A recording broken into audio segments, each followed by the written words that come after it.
Hello guys, hope आप सब अच्छे हैं। आज हम एनालिटिकल मेथड डेवलपमेंट ये टॉपिक देखने वाले हैं, क्योंकि मैंने यूट्यूब पर जब चेक किया तो ये टॉपिक सिंपल फॉर्म में अवेलेबल नहीं है। जो लोग मास्टर्स कर रहे हैं जनरली और एनालिटिकल जो प्रोजेक्ट करते हैं इंडस्ट्री लेवल पर, तो उनके लिए एकदम बेसिक वे में मैं एनालिटिकल मेथड डेवलपमेंट क्या होता है और डेवलपमेंट के एक सिस्टमेटिक स्टेजेस क्या रहते हैं ये बताने वाला हूँ। तो ध्यान दो और अच्छे से एकदम सुन लो कि ये अंडरस्टैंडिंग बहुत इम्पोर्टेंट है आगे वैलिडेशन के लिए। तो फर्स्ट, एनालिटिकल मेथड डेवलपमेंट के बारे में अगर हम देखेंगे तो क्या होता है एनालिटिकल मेथड डेवलपमेंट एक्चुअली और क्यों करना होता है। फॉर एग्जांपल, आप रिसर्च वर्क करने वाले हो HPLC से, एग्जांपल ले लेंगे हम HPLC से। ओके, HPLC से आप रिसर्च वर्क करने वाले हो तो उसमें आपका मेथड डेवलपमेंट कैसे होगा ये आपको मैं बताता हूँ। तो इसके पहले हम स्टेजेस देखने से पहले हम ये देख ले कि एनालिटिकल मेथड डेवलपमेंट होता क्या है। जनरली जो एनालिटिकल है अप्रोच, एनालिटिकल जो अप्रोच है डेवलपमेंट वाला, एनालिटिकल जो अप्रोच है डेवलपमेंट वाला, उसको हम देखेंगे शॉर्ट में। डेवलपमेंट मतलब क्या होता है, क्रिएट करना something advance, something advance. Okay, create करना समथिंग एडवांस। ओके, एनालिटिकल मतलब find a logical solution, find a logical solution. Okay, find a logical solution, ये इजी अंडरस्टैंडिंग के लिए मैं आपको बता रहा हूँ। मतलब जो आपकी मेथड है, जो आपकी डेवलप होने वाली मेथड है, उस पर आप क्या कर रहे हो, एक लॉजिकल सॉल्यूशन निकाल रहे हो। वो कैसे फॉर्म में, एडवांस फॉर्म में। एडवांस फॉर्म में आपका मेथड रहेगा तो उस पर आपका रिसर्च वर्क अच्छे से होगा, क्योंकि एग्जिस्टिंग जो मेथड्स है वो आप कॉपी पेस्ट करके उसको रिसर्च वर्क में पब्लिश नहीं कर सकते। So your method should be advance with a logical solutions. Okay, so मैं होप करता हूँ कि एनालिटिकल मेथड डेवलपमेंट ये कंसेप्ट आपको समझ गया है कि मतलब आपकी मेथड में लॉजिक ऐसा है एक डेफिनेट प्लान के हिसाब से, तो उसके अंदर आपको एडवांसमेंट आपने दिया है इंडस्ट्री को। सो एनालिटिकल मेथड डेवलपमेंट बेसिकली इसको बोलते हैं कि create something advance with the help of logical solution regarding your method. Okay, clear है? ओके, इसको मैं मिटा देता हूँ, सॉरी। ओके, अब देखेंगे हम एनालिटिकल मेथड डेवलपमेंट कैसे होता है, उसके स्टेप्स देखेंगे। ओके, बट उससे पहले मैं आपको ये चीज़ बताता हूँ कि ICH गाइडलाइंस के हिसाब से ही आपको एनालिटिकल मेथड डेवलपमेंट करना होता है। ICH गाइडलाइंस के हिसाब से ही आपको एनालिटिकल मेथड डेवलपमेंट करना होता है, और वैलिडेशन भी उसके जो आगे का पार्ट है वो मैं आपको एक अलग लेक्चर में बता दूंगा। सो ICH कमेटी जो है वो इंटरनेशनल कमेटी है। ओके, ये क्या है, एक इंटरनेशनल कमेटी है। ओके, कमेटी है, इसके हिसाब से आपको डेवलपमेंट और वैलिडेशन करना पड़ेगा। तो ICH में जनरली जो लॉन्च हुआ गाइडलाइंस वो 1919 में हुआ, 1919 में लॉन्च हुआ। ओके, और इसके अंदर जो कंट्रीज इंक्लूड है वो है यूरोप, US और जापान। मतलब ये जो तीन कंट्रीज के इंटरनेशनल रेगुलेटरी एक्सपर्ट के सजेशंस के बाद में आईसीएस गाइडलाइंस लॉन्च हुआ कि जब भी आप analytical method development and validation करोगे तो you should have to follow this guidelines. So जब आप देखेंगे और सर्च करेंगे ICS guidelines, so you can easily get ICS various types of guidelines are there on the Google. So आपको Q2R1 के हिसाब से ही एनालिटिकल मेथड डेवलपमेंट और वैलिडेशन करना होगा, मतलब आईसीएस को फॉलो करना होगा। क्यों? क्योंकि हमारे फार्मास्यूटिकल इंडस्ट्री के अंदर सबसे ज़्यादा जो इम्पोर्टेंट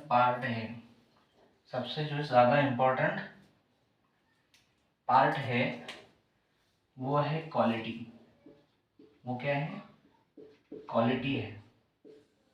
तो इसको अचीव करने के लिए हमको आईसीएस गाइडलाइंस फॉलो करना है। जनरली कोई भी चीज़ अच्छे फॉर्म में हमको लाना है या अच्छे से उसको अचीव करना है तो हम हर एक की गाइडलाइंस फॉलो करते हैं। कोई भी एग्जांपल ले लो आप। इसीलिए इसमें हमको अच्छे से हमने गोल को सेट करना है, उसको अचीव करना है, तो we should have to follow the ICS guidelines to build quality in our pharmaceutical formulations. Okay, इसलिए हमको और मुझे आईसीएस गाइडलाइंस को फॉलो करना है जब भी हम एनालिटिकल मेथड डेवलपमेंट और वैलिडेशन की बात करेंगे तब। ओके, तो अब हम इसमें सिस्टमैटिक स्टेप्स देख लेंगे कि कैसे करना होता है, शुरुआत कैसी होंगी।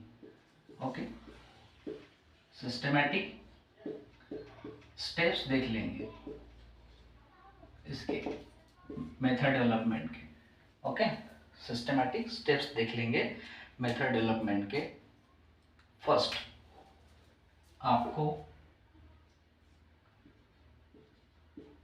सिलेक्शन ऑफ मॉलिक्यूल या फिर आप बोल सकते हैं सिलेक्शन ऑफ एनालाइट, जो आप जिस पर रिसर्च करने वाले हो वो आपको सेलेक्ट करना है। फॉर एग्जाम्पल, अगर मैं इसका एग्जाम्पल ले लूँ, फॉर एग्जाम्पल आपने ले लिया, मैंने ले लिया, समझो ओंडेनसिट्रॉन, जिस पे मुझे मेथड डेवलपमेंट करना है। ओके, मैंने ये सेलेक्ट किया और कंसिडर किया कि ये मेरा ड्रैग रहेगा रिसर्च वर्क का। सो इसको लेकर, ये एग्जाम्पल लेकर आपको फिर आगे क्या करना होता है? आगे करना होता है लिटरेचर स्टडी।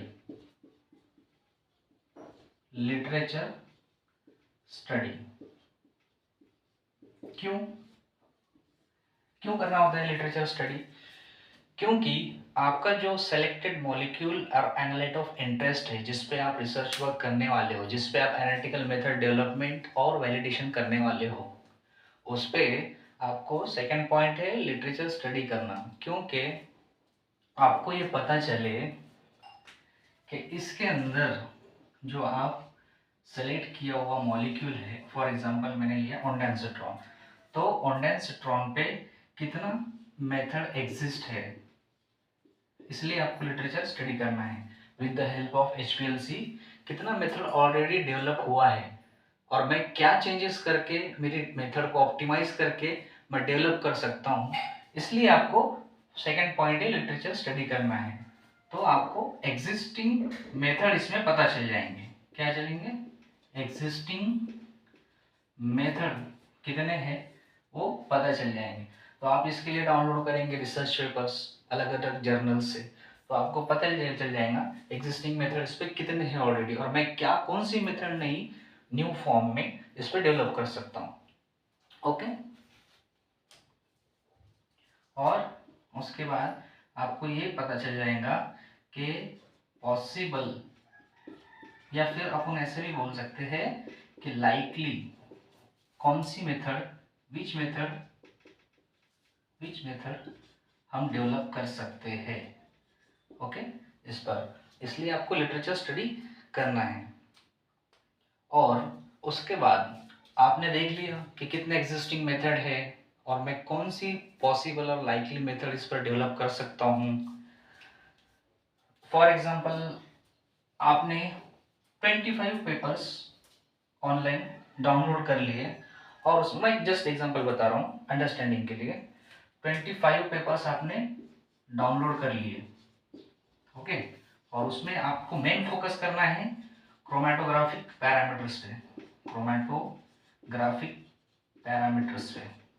इसमें कोई ऐसा रॉकेट साइंस नहीं है जनरली, लेकिन मोस्टली जो चेंजेस और मेथड डेवलपमेंट होता है ये क्रोमेटोग्राफिक पैरामीटर पे ही होता है। ये दिखेगा नहीं, इसलिए मैं इसको थोड़ा ऊपर लिख देता हूँ।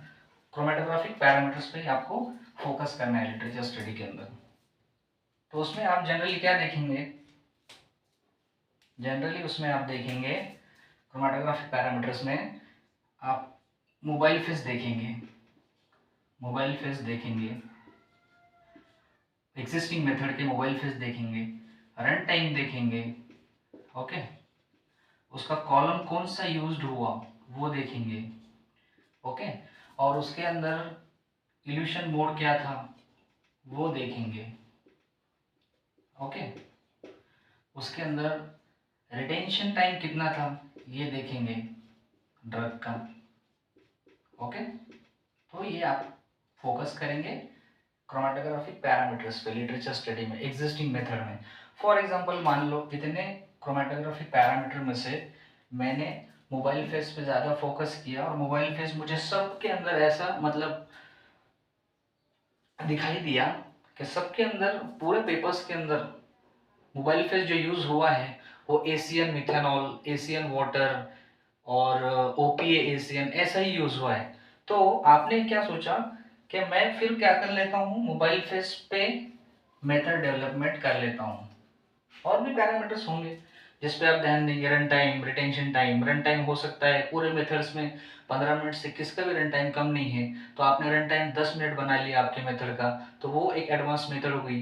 बट फॉर एग्जाम्पल हम यहाँ पे एग्जाम्पल ले लेंगे मोबाइल फेस, तो आप समझो आपने ये सोचा कि मैं मोबाइल फेस पे डेवलपमेंट करूंगा, तो मेरा मोबाइल फेस इनसे अलग रहेगा। मतलब कैसा रहेगा, फॉर एग्जाम्पल H2O और मिथेनॉल रहेगा, H2O और मिथेनॉल रहेगा, क्योंकि आपने जितने भी पेपर्स डाउनलोड किए उसमें आपने देखा कि H2O और मिथेनॉल कोई भी पेपर्स में और कोई भी एग्जिस्टिंग मेथड में ये मॉलिक्यूल पे डेवलप नहीं है, इसलिए आप H2O और मिथेनॉल यूज कर रहे हैं एज अ मोबाइल फेस। और फॉर एग्जांपल उसमें आपने रन टाइम भी देख लिया, सब मेथड का रन टाइम बहुत ज़्यादा था, मतलब ग्रेटर देन 15 मिनट ही मिला आपको, तो आपने सोचा कि मैं 10 मिनट बना लूँगा रन टाइम, जस्ट आपने सोचा।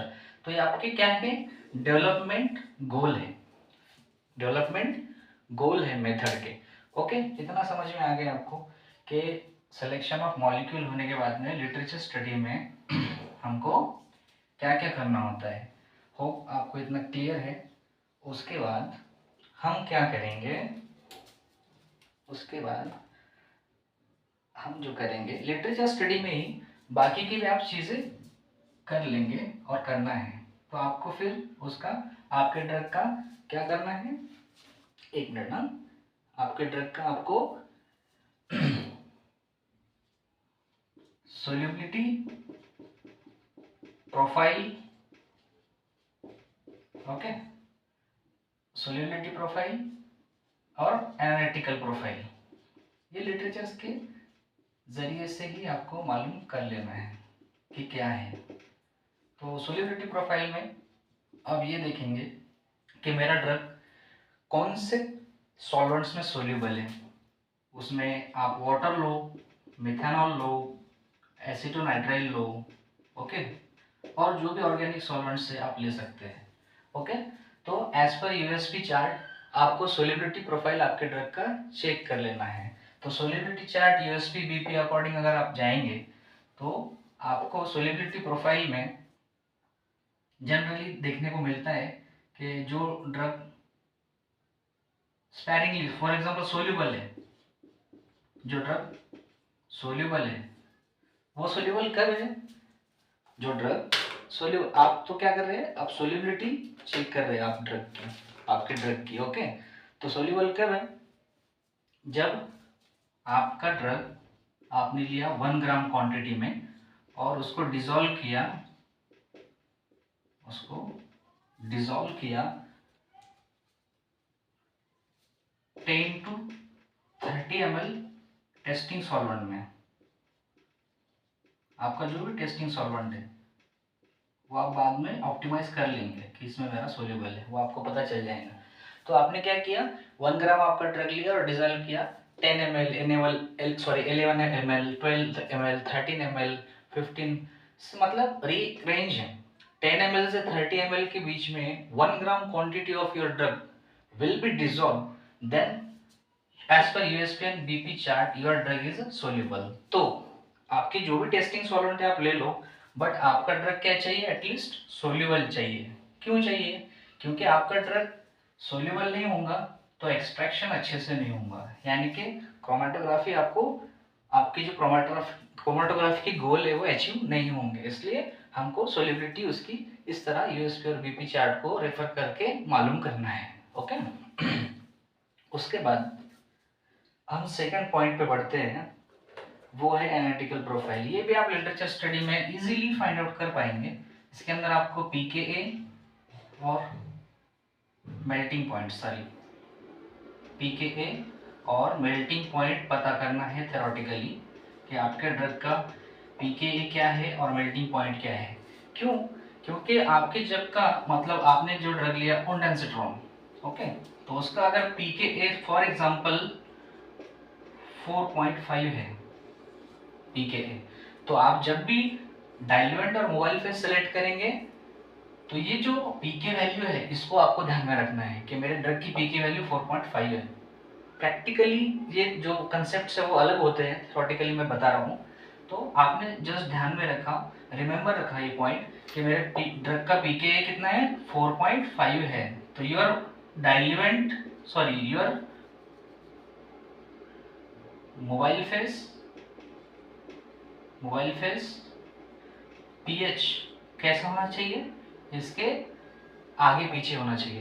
अपन देखेंगे जब हेंडरसन-हैसेलबैच इक्वेशन, अगर pKa is equal to pH हो जाता है, यानी कि आपके ड्रग का पीके है 4.5 मान लो, ओके एग्जांपल लिया हमने, और पीएच भी आपने मोबाइल फेस का सिलेक्ट किया एनालिसिस के वास्ते 4.5, तो यहाँ पे क्या होगा, यहाँ पे आपका ड्रग जो है वो 50% आयनाइज्ड होगा और 50% अनआयनाइज्ड होगा, मतलब आपको एक्सट्रैक्शन नहीं होगा। ओके सो यहाँ पे आपको ध्यान रखना है कि आपका पीके कितना है और इस हिसाब से मोबाइल फेस का पीएच आपको सेलेक्ट करना है। होप ये भी पॉइंट आपको अच्छे से क्लियर हो गया है। ओके ये जनरली सिस्टमैटिक स्टेप्स है जो डेवलपमेंट के लिए हमको यूज करना होता है और ध्यान देना होता है कि ये डेवलपमेंट के स्टेप्स है। ओके उसके बाद हम पढ़ेंगे, अभी 2 पॉइंट हमने कवर कर लिए। ओके लिटरेचर स्टडी में हमने देखा कि क्या क्या हमको सेलेक्ट करना है। ओके सोल्युबिलिटी प्रोफाइल और एनालिटिकल प्रोफाइल। उसके बाद हमको selection of diluent and mobile face करना है। Selection of diluent and mobile phase. Okay हो सकता है जब आप प्रैक्टिकली ये कर रहे हो तो आपकी स्टेप्स आगे पीछे हो सकती है। ओके मतलब पहले आप सिलेक्शन करेंगे डायल्यूएंट और मोबाइल फेस का, उसके बाद में कोई स्टेप करेंगे, ऐसे हो सकता है, असेंडिंग एंड डिसेंडिंग ऑर्डर में जा सकता है। जनरली मैं स्टेप्स बता रहा हूँ। तो सिलेक्शन ऑफ डायल्यूएंट और मोबाइल फेस आप जब करते हो तो उसके प्रिकॉशंस क्या है, मैंने जैसे बताया आपका जो एनालाइट है ओंडानसेट्रोन, हमने जो एग्जांपल लिया, ओके ओंडानसेट्रोन ये जो ड्रग है आपका, वो डाइल्यूएंट जो भी होगा आपका उसके अंदर सोल्यूबल होना चाहिए, सोल्यूबल होना चाहिए, और मोबाइल फेस में भी सोल्यूबल होना चाहिए ताकि आपको अच्छे से एक्सट्रैक्शन उसका मिले। ओके ये हो गया selection of diluent and mobile phase. और हो सकता आपका जो डाइल्यूएंट है वही आप mobile phase as a trial बोलकर यूज कर लो HPLC से, तो वो वहां पर अगर आपका पीक शेप अच्छा आएगा तो you can select your diluent as a mobile phase. It will be we can say more advantageous for your method. Okay मतलब दो दो चीजें आपको बनाना नहीं पड़ेंगी, डायलुएंट अलग से बनाओ, मोबाइल फेस अलग से बनाओ। फॉर एग्जांपल आपने डायलुएंट पहले बना लिया और उसमें भी आपका पी शेप अच्छा रहे तो you can exclude your mobile phase from your method. Okay, so ये पॉइंट हमको ध्यान देने होते हैं। तो उसके बाद आप क्या करेंगे, selection of diluent and mobile phase. Okay, और मोबाइल फेस के हद तक मैं ये बताऊंगा, जब भी आप मोबाइल फेस बनाएंगे, ओके, तो जनरली प्रिपरेशन कैसे करना चाहिए, 50-50 में करना चाहिए, आइसोक्रेटिक मोड में करना चाहिए। मैं आपको एक्सप्लेन करूंगा बाद में। तो 50-50 में करना चाहिए स्टार्टिंग यहाँ से। ओके, तो ये हो गया सिलेक्शन ऑफ डायलुएंट, मतलब 50-50, सॉरी यहाँ पे मैं थोड़ा सा इसको क्लियर कर देता हूँ। 50-50 में मतलब आपका बफर 50% में और आपका ऑर्गेनिक सॉल्वेंट्स 50% में, ऑर्गेनिक सॉल्वेंट 50% में, ये लेकर आपने ये फर्स्ट ट्रायल के अंदर करना चाहिए ताकि आपको रिजल्ट अच्छे से मिले और extraction basis on the polarity will be achieved easily to set your goals और to manage your goals. Okay, आपका गोल क्या है, बेस्ट टू बेस्ट सेपरेशन होना और अच्छा पीक शेप आना with well resolution, peak symmetry. Okay, तो ये आपको मोबाइल पे सेलेक्ट करने का ये आपको करना चाहिए।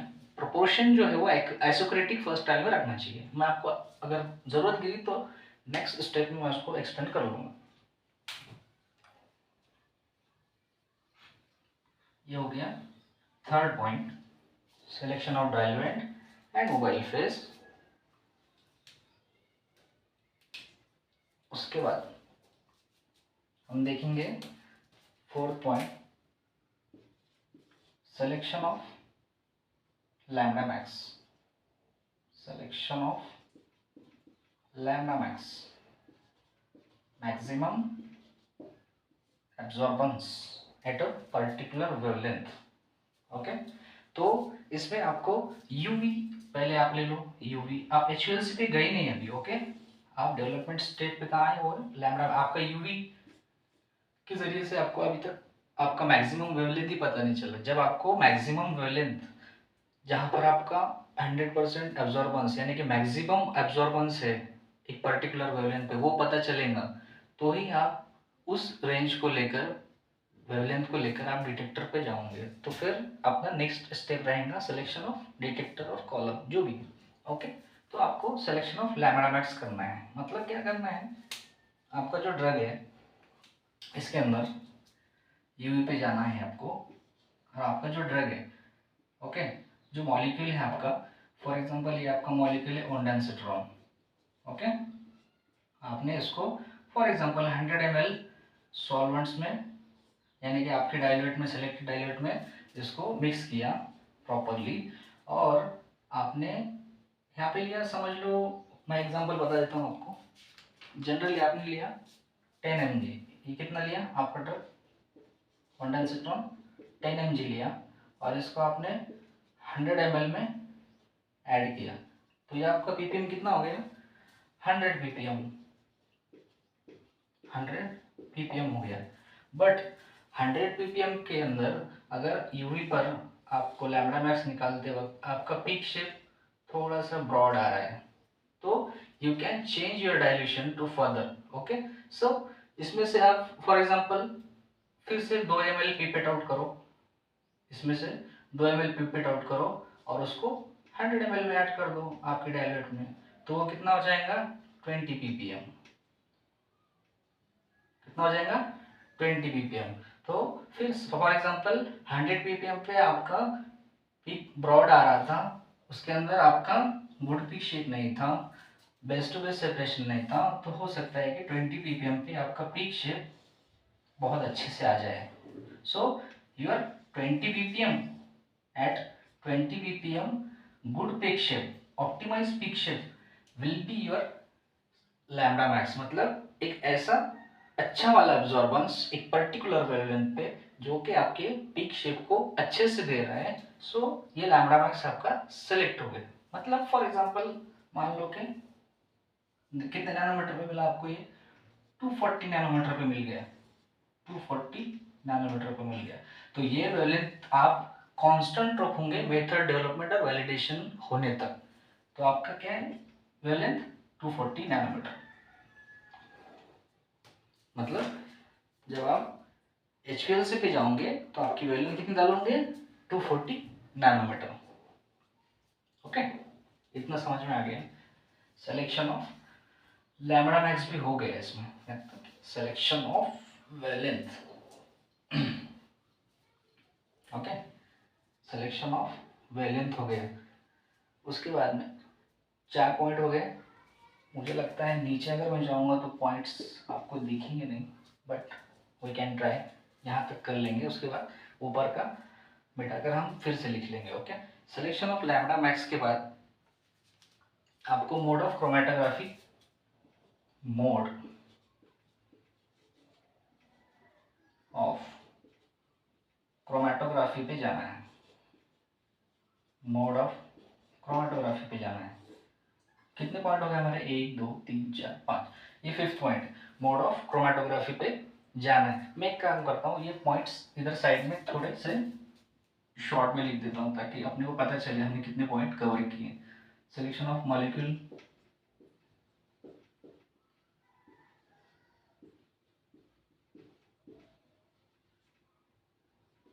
Literature study,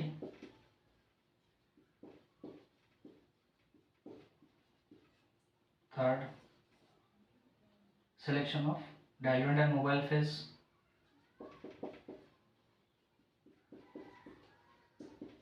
okay. उसके बाद lambda max, selection of lambda max. उसके बाद selection of mode of chromatography, mode of chromatography. Okay, ये आपका 5th पॉइंट चल रहा है। सो मोड ऑफ क्रोमेटोग्राफी में आपको क्या करना है, आपका मोड सेलेक्ट करना है। कितने मोड है क्रोमेटोग्राफी में, 2, नॉर्मल फेज और reverse phase. Generally reverse phase ही यूज करना है। कितने मोड है, 2 मोड है, एक नॉर्मल फेज और second reverse phase, second reverse phase. Okay, कितने मोड है, 2 मोड है, नॉर्मल फेज और रिवर्स फेज। जनरली हम रिवर्स फेज को ही ज्यादा प्रीफर करेंगे। क्यों, क्योंकि अंदर स्टेशनरी जो फेज है वो क्या है, नॉन पोलर है, नॉन पोलर है। और मोबाइल फेज क्या है, पोलर है। मतलब रिवर्स फेज आप जब यूज करेंगे तो आपको मैक्सिमम मोबाइल फेज जो अवेलेबल है वो क्या है, वाटर है, मिथेनॉल है, एसिटोनाइट्राइल है। This are the all the solvents are more polar in nature, so you can use the polar mobile phase, so it will include in the reverse phase. Okay, normal phase में mobile phase क्या रहता है, stationary रहता है। normal phase में stationary phase क्या रहता है, polar रहता है। और mobile phase non polar रहता है। सो आपको पोलर मोबाइल फेज यूज करना है। मतलब ये आपका व्हीकल है जो आप यूज कर रहे हो। ओके, तो वो इजीली अवेलेबल है। इजीली अवेलेबल किस में नहीं है, नॉन पोलर फॉर्म में नहीं है, इसलिए आपको रिवर्स फेज पे जाना है। ओके, और इसके एडवांटेजेस भी है। मतलब ये पोलर है इसलिए इजीली अवेलेबल है।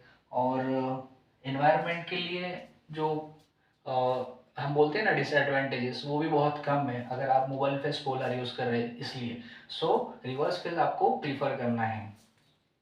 ये हो गया mode of chromatography. Okay,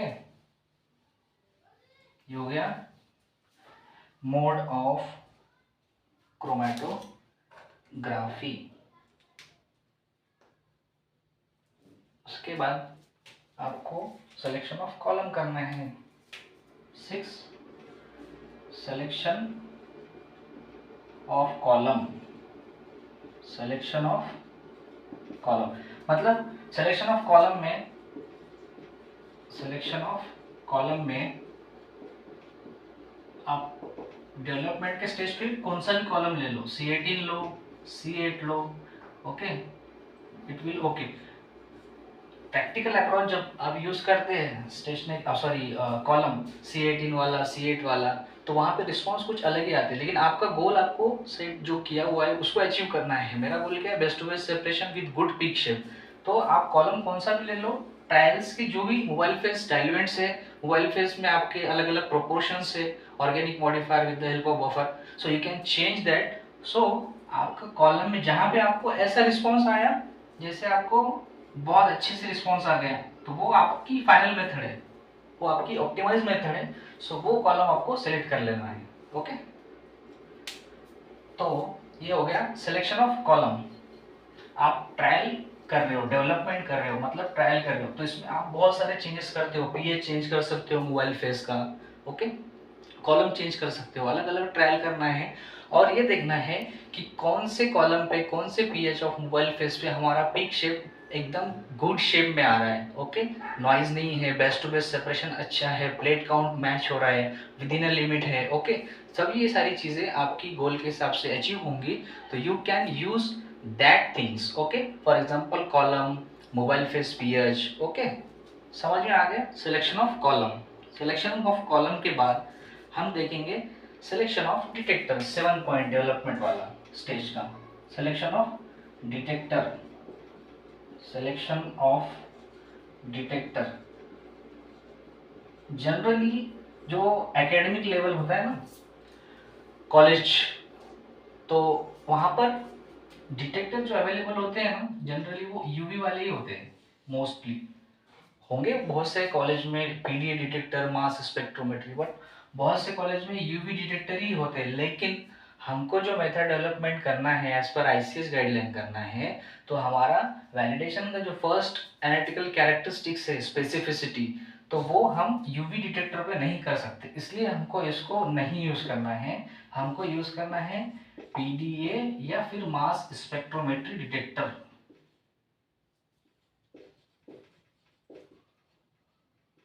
okay, तो इस पे आप अच्छे से आपका स्पेसिफिसिटी कर सकेंगे। स्पेसिफिसिटी बहुत अच्छे से पीडीए पे और मास पे हम कर सकते हैं, और किस पे नहीं कर सकते, यूवी पे। सो ध्यान रखें, जब आपको मेथड डेवलपमेंट करना है और जब स्पेसिफिसिटी परफॉर्म करना है, तो आपको पीडीए डिटेक्टर या मास स्पेक्ट्रोमेट्री डिटेक्टर ही लगेगा। सो ये आपका 7 पॉइंट हो गया सिलेक्शन ऑफ डिटेक्टर। ओके, तो ये रहा एक सिस्टमैटिक अप्रोच मेथड डेवलपमेंट का, जहाँ पे आपको बहुत अच्छे से और बहुत प्रिकॉशनली मेथड को डेवलप करना होता है। ओके, सो इसमें हमने बहुत से पॉइंट कवर किए। सिलेक्शन ऑफ मॉलिक्यूल आप जब करते हो, तो इसमें हमने देखा कि लिटरेचर स्टडी में भी हमने पॉइंट बहुत से कवर किए। तो सिलेक्शन ऑफ मॉलिक्यूल आप जब करते हो, तो ऐसा मॉलिक्यूल आप सेलेक्ट करो जो इजीली अवेलेबल हो मार्केट में। ओके, सो फर्दर स्टेप आप अच्छे से कर पाओगे इस पे, जो इजीली अवेलेबल है मार्केट में या कोई ऑर्गेनाइजेशन में, इंडस्ट्री में, जो आपको प्रोवाइड कर सकते हैं एज ए गिफ्ट सैंपल। तो आप इजीली अवेलेबल जो मार्केट में है वो चेक कर लो जब आप मॉलिक्यूल सेलेक्ट कर रहे हो। उसके बाद में लिटरेचर स्टडी में हमने देखा कि जब हम लिटरेचर स्टडी करते हैं तो बहुत सारी चीज़ें हमको करनी होती है। वहाँ पे एग्जिस्टिंग मेथड देखे हमने, उसमें कितने हैं ये पता चल जाते हैं, कितने मेथड ऑलरेडी डेवलप हो चुके हैं सेलेक्टेड मॉलिक्यूल पे। उसके बाद में हमने देखा लिटरेचर स्टडी में कि आपको लाइकली मेथड डेवलप करना है, लाइकली मेथड डेवलप करना है, यानी कि advance change in the method बनाने के बाद आपको वैसी ही मेथड डेवलप करना है। उसके बाद में हमने देखा कि डाइल्यूएंट और मोबाइल फेस के अंदर कैसे सिलेक्शन करना है।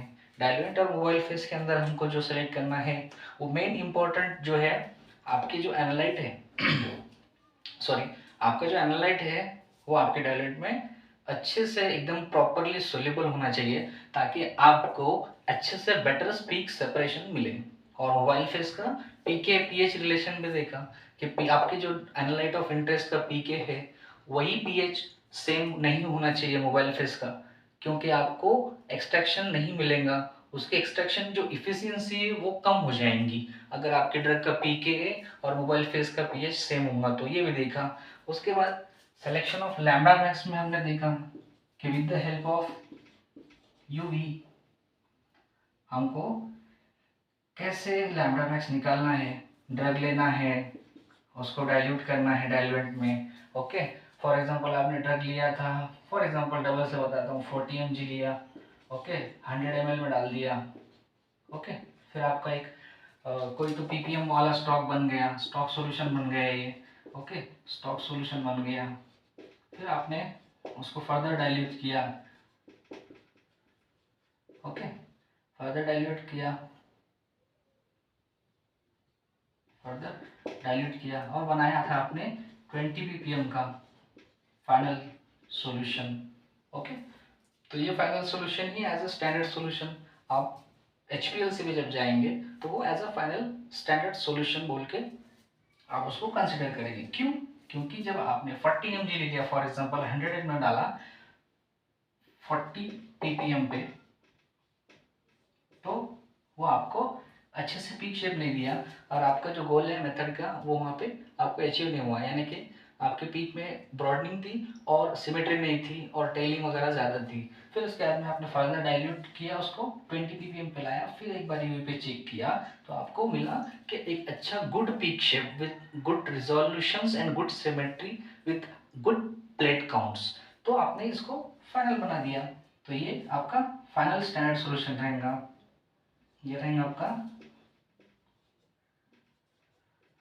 फाइनल स्टैंडर्ड सॉल्यूशन, या बोल सकते हैं स्टैंडर्ड सॉल्यूशन, ओके। और ये क्या था आपका, ये आपका स्टॉक था 40 mg लेके 100 में किया, ये देख लिया।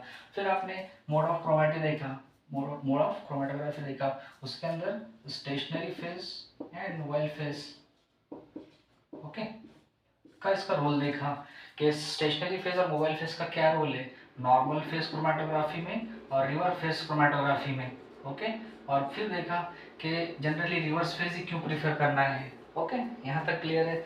उसके बाद में सिलेक्शन ऑफ कॉलम देखा कि कोई भी एक कॉलम ले लो, उस पर आप ट्रायल शुरू कर दो, फॉर एग्जाम्पल C18 है, C8 है, ओके। प्रैक्टिकल अप्रोच अलग होते हैं, कहीं पर भी आपको कोई भी कॉलम पे अच्छे से रिस्पॉन्स आ सकता है, ओके। पोलैरिटी बेसिस पे आप ये बाद में प्रैक्टिकली चेक कर सकते हैं कि कौन सा column it will be a good for my method, okay. जो पीएच और पी के वैल्यू को मतलब कोरिलेट करके अच्छे से रिस्पॉन्स दे आपको, so that column will be a finalised column for your method development and validation, okay.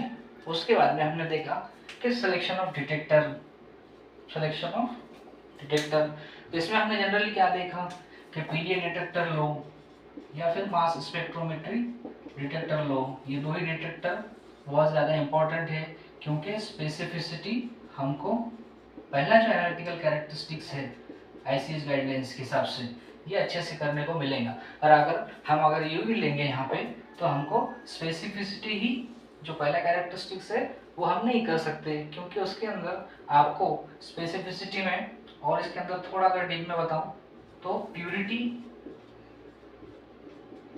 Of the peak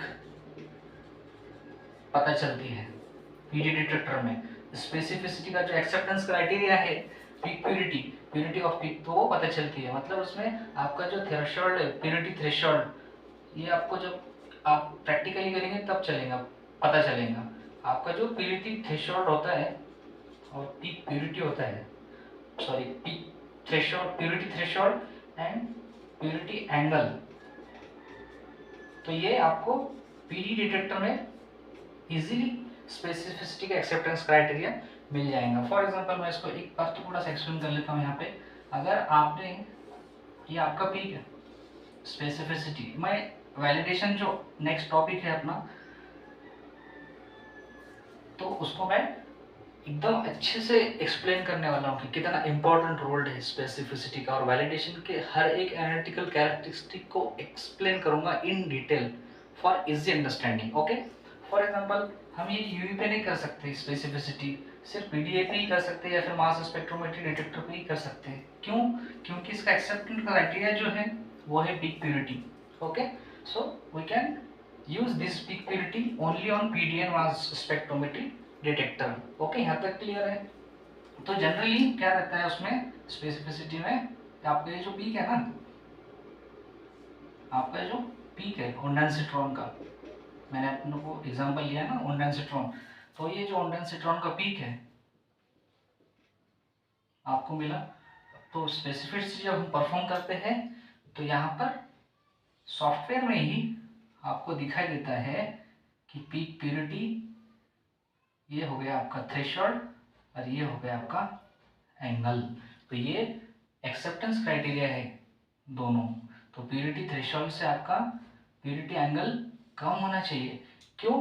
क्योंकि आपको पता चलेगा आपके मेन पीक में एनालाइट ऑफ इंटरेस्ट में कितना इंटरफेरेंस है, प्लेसिबो का है या इम्प्यूरिटी का है या कोई ब्लैंक का है। सो ये एक्सेप्टेंस क्राइटेरिया हम इजीली जो है सो देख सकते हैं पीडी डिटेक्टर के अंदर या फिर मास स्पेक्ट्रोमेट्री डिटेक्टर के अंदर with the help of software. So we can't perform this specificity first analytical characteristics of the ICH guidelines for analytical method development and validation in UV spectrophotometer। इसलिए आपको PD और मास spectrophotometer लेना है। So guys hope कि analytical method development एक छोटा सा basic but important जो टॉपिक है, ओके, तो वो हमने यहाँ पे देखा, एक्सप्लेन किया और एकदम सिस्टमैटिक वे में हमने उसके स्टेप्स देखे डेवलपमेंट के। ओके, सो होप गाइज आपको ये समझ में आ गया होगा। और नेक्स्ट जो वीडियो आने वाला है जिसपे मैं ऐसे ही अच्छे फॉर्म में आप तक पहुंचने वाला हूँ वो है वैलिडेशन। ओके, तो वैलिडेशन हम देख लेंगे नेक्स्ट लेक्चर में। सो आपको अगर जो भी मतलब डिफिकल्टी है या क्वेश्चंस है इस रिलेटेड टॉपिक से तो आप कमेंट्स में क्वेश्चन कर सकते हो यूट्यूब पर। और आगे इतने ही इंफॉर्मेटिव सेशन होंगे होप, तो वो सभी इंफॉर्मेटिव सेशंस के लिए आपको देखना है तो you can subscribe this channel. Okay, thank you so much.